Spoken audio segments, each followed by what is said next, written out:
si me permitís, una vez más a Fernando Cocho, al que damos las gracias por entrar en directo en Vamos a Ver. Fernando, buenas tardes de nuevo, analista de inteligencia. Hola, ¿qué tal? Buenas tardes. Llegado a este punto, después de ver esas tremendas imágenes y muchas otras que no vemos y que no conocemos, ¿en qué punto de la partida se encuentra? Bueno, hay que ir un poquito hacia atrás. Estas mismas imágenes parecidas de un lado y de otro se han ido sucediendo a lo largo de los últimos años, concretamente desde 2011, 2012, de 2014 ya era muy exagerado, y la OSCE avisó de que estas matanzas en la zona del Donbass, básicamente entre prorrusos o rusófilos, milicias y ejército ucraniano, milicias ucranianas, eran constantes y nadie hizo caso. ¿Qué es lo que estamos viendo aquí? Estamos viendo lo que desgraciadamente se ve en todas las guerras. Cuando hay una retirada o un reposicionamiento, no se suele dejar gente que se considera de riesgo, por decirlo de alguna manera, y se les suele fusilar, o bien se les hace eso para dejar un aviso a navegantes y amedrentar, dar una lección, entre comillas, a los que van a encontrarse con esos cadáveres, sabiendo lo que pueden hacer o lo que van a hacer con ellos si les pillan. Es una técnica más de guerra, execrable, repugnante, pero esto ya lo hemos vivido en la guerra de los Balcanes, nos lo hemos olvidado, creo que lo hemos olvidado demasiado pronto, y hemos vivido esto desde el punto de vista de todos los ámbitos. Los croatas, los serbios, los bosnios-herzegovina también, a pesar de ser los más afectados. Por tanto, no va a afectar en nada a Putin desde el punto de vista de que para poder la ONU condenarle, Putin, Rusia, tiene derecho de veto. Por tanto, la ONU no va a hacer absolutamente nada. En cuanto al Tribunal Penal Internacional, Rusia no está dentro. Por tanto, no le afecta nada. Tampoco. Y desde el punto de vista de las sanciones económicas, quiero matizar algo. Se calcula que sí, que Alemania va a quitar el gas a Putin dentro de 8 meses. Claro. Mientras es un pequeño matiz, ¿verdad? 8 meses. En fin, por decirlo de forma irónica. Suficiente para mantener claro, la lógica de lo que está pasando. 8 meses. La guerra se acabará muchísimo antes, afortunadamente.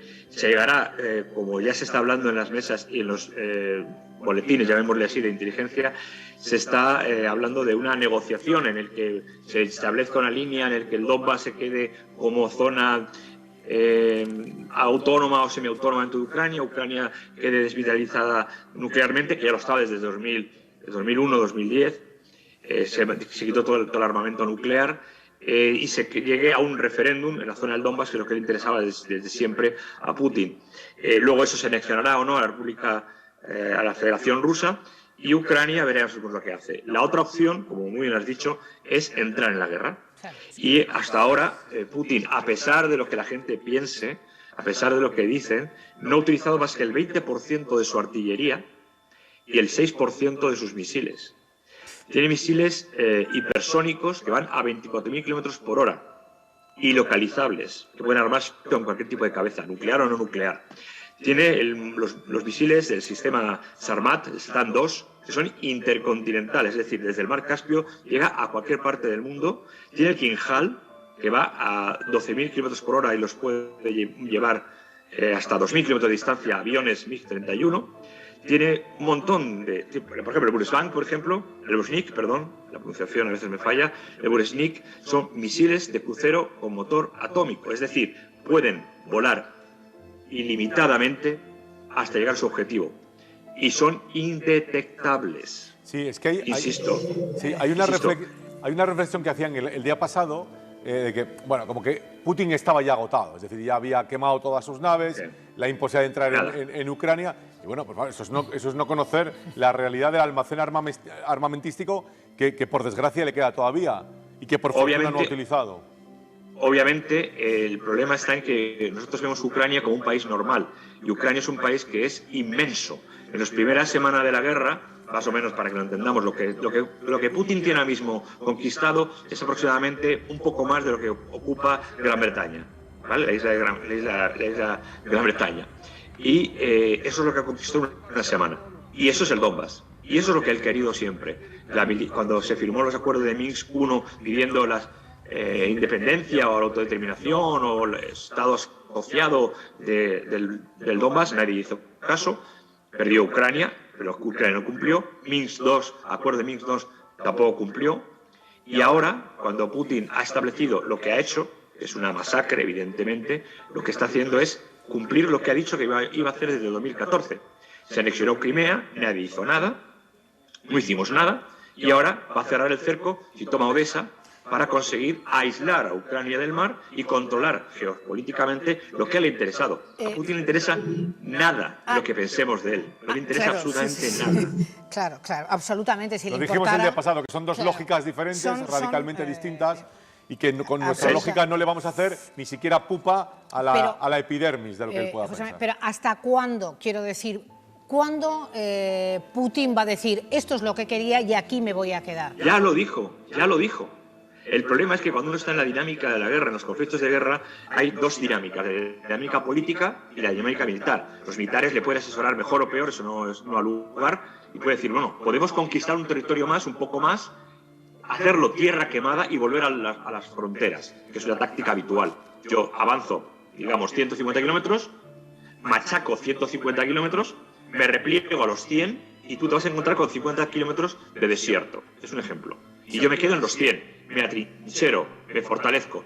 Penetrar en Ucrania, conquistar Ucrania, que lo haya pensado, es que no conoce. Es decir, para conquistar Ucrania necesita tener al menos 275.000 hombres permanentemente en el terreno, más el reemplazo, más la logística, más las guerrillas que iba a haber y los conflictos que iba a haber. Por tanto, no ha lugar. Él siempre ha querido el Donbass, lo que pasa que se ha ido más allá para destruir, para meter miedo y para comprometer a Ucrania. Ucrania no hubiera resistido lo que ha resistido sin los misiles que la Unión Europea y la OTAN les ha dado antitanque y anticarro, y porque hay muchos tipos de tanques, el carro blindado, el blindado, etcétera.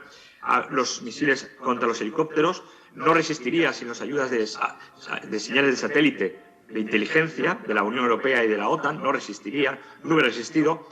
Y el problema que tiene Ucrania es que tenía dos milicias, una de ellas la famosa milicia Azov, que estaban en Mariupol. Mariupol ha sufrido tanto porque estas milicias utilizaban a las personas como escudos humanos y no sabían que cuando perdieran Putin los iba a pasar a sangre y fuego, porque lo dijo ya.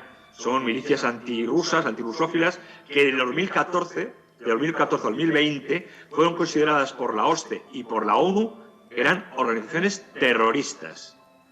¿Por qué? Porque ruso que pillaban, lo mataban. Nadie hizo nada, claro, y a Putin hace lo mismo. Por eso decías, Fernando, que hay un poco que contextualizar lo que estamos viviendo e irnos años atrás. David. Es repugnante, es totalmente repugnante, pero la guerra es repugnante. Claro. Yo sé que quería preguntar a Fernando si el ejército de Putin, como tiene esa potencia, es el primer ejército de Europa, el tercer ejército a nivel mundial, su capacidad armamentística es enorme, y después de 40 días de desgaste, en la prensa pues se habla de un cierto repliegue por parte de Rusia. ¿Qué estrategia bélica está siguiendo Putin en este momento? Bueno, no lo sabemos. Hay tres hipótesis. Una, que verdaderamente tenía más optimismo respecto a la voluntad de lucha y a, digamos, el coraje que Zelensky ha impartido muy bien, ha hecho muy bien a sus conciudadanos, armando ciudadanos, por tanto tiene más soldados en la vanguardia, puesto que en la retaguardia tiene una milicia de civiles armados que protegen la retaguardia, por tanto tiene más soldados. Bien, por tanto es un beneficio para Zelensky, es un acto muy inteligente. Pero claro, ahora Putin lo que está haciendo es, evidentemente nadie sabía, o muy poca gente sabía, que quería hacer esto, y por tanto los soldados que ha enviado, muchos no están motivados, muchos son de reemplazo y algunos no son de reemplazo. Por tanto, hay una diferencia. Los ucranianos están motivados, los rusos no siempre están motivados. Yo creo que la estrategia es la que os he comentado. Avanza y retrocede hasta el Donbass y dice, a partir de ahora vamos a negociar. Olvidamos de nuevo que la zona eslava tiene una metodología de negociación diferente a la occidental, que es: yo sigo en la guerra, tipo Clausewitz, yo sigo en la guerra porque la guerra es la continuación de la diplomacia por otros medios. Entonces yo me siento contigo, no tengo ningún problema en sentarme a negociar, pero sigo haciendo la guerra. No hago un alto al fuego y negocio, no. Sigo guerreando y hablamos mientras, que es lo que está ocurriendo. Entonces yo creo que se quedará en el Donbass, y si no se le deja estar en el Donbass, si nos metemos ahí, Si seguimos apoyando a Ucrania, cosa que entiendo que hay que hacer, pero de otra manera, nos metemos en un conflicto en el que Putin dice, vale, pues entonces ahora sí voy a utilizar no soldados, misiles. Si toma Odessa,